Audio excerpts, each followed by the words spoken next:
Live in the new house mentally until it takes form around you physically.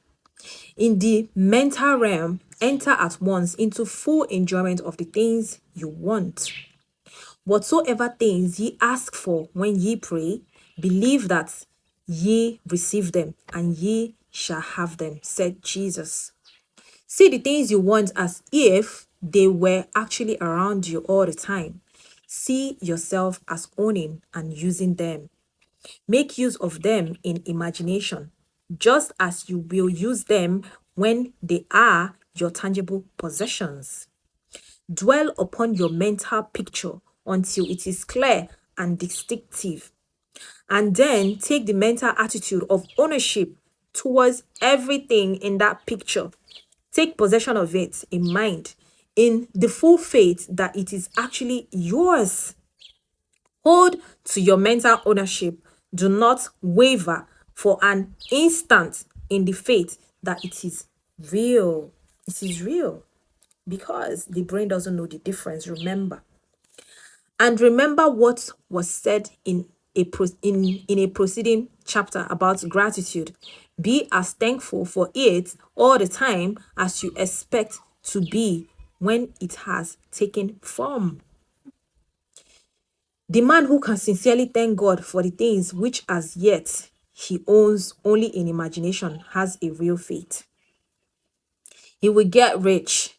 He will cause the creation of whatsoever he wants. You do not need to pray repeatedly for things you want. It is not necessary to tell God about it every day. Use not vain repetitions, as the heathens do, said Jesus to his pupils. For your Father knoweth that ye have need for these things before ye ask him. Your part is to intelligently formulate your desires for the things which make for a larger life, and to get these desires arranged into a coherent whole, and then to impress this whole desire upon the formless substance. That is, you don't have to worry about how it's going to come to pass. Just live your life, go about it, your day with the picture, and God is going to do the rest, which has the power and the will to bring you what you want. And then to impress this whole desire. Let me take that again. Your part is to intelligently formulate your desires for the things which make for a larger life, and to get these desires arranged into a coherent whole, and then to impress this whole desire upon the formless substance which has the power and the will to bring you what you want. You do not make this impression by repeating strings of words.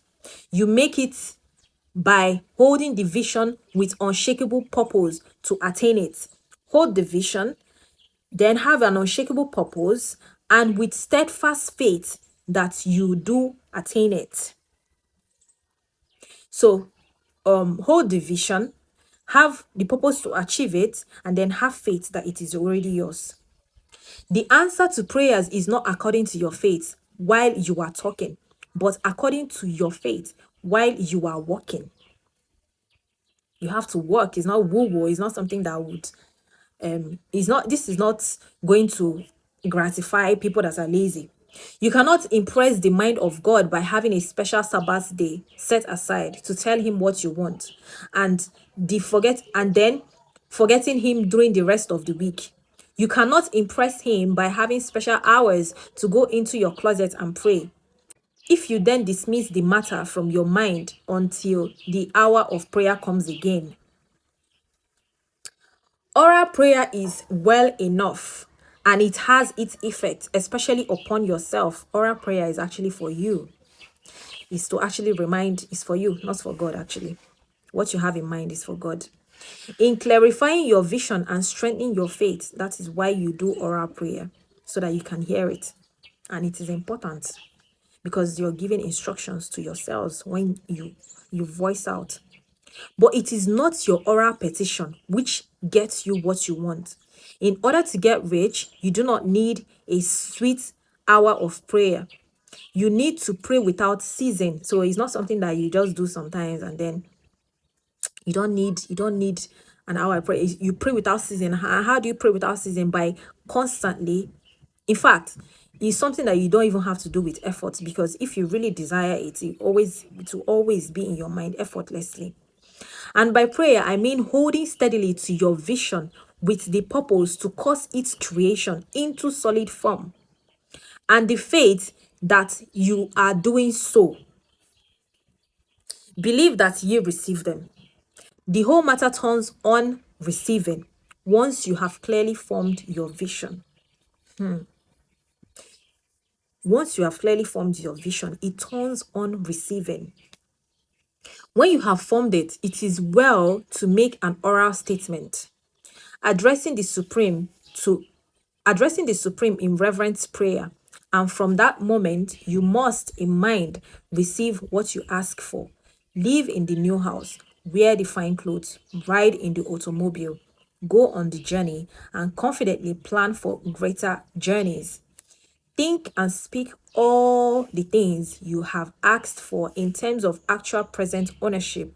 Live it like bring your future to your present and start to live it and enjoy all the emotions and all the feelings that comes with it. And then you automatically teleport your physical body to your future, where you actually begin to enjoy all of that. Imagine an environment and a financial condition exactly as you want them, and live all the time in that imaginary environment and financial condition. If you're a giver, it doesn't matter how much you have, be a giver. Mind, however, that you do not do this as a mere dreamer and castle builder. Hold to the faith that the imaginary is being realized, and to the purpose to realize it. Remember that it is faith and purpose in the use of the imagination which makes the difference between the scientist and the dreamer.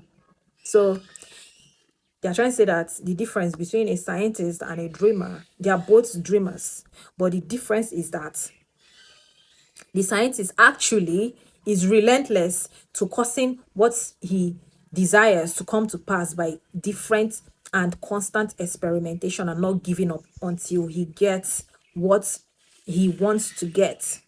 But the dreamer is lazy, does not want to experiment, does not want to do anything. He just wants to sit around and just dream, right?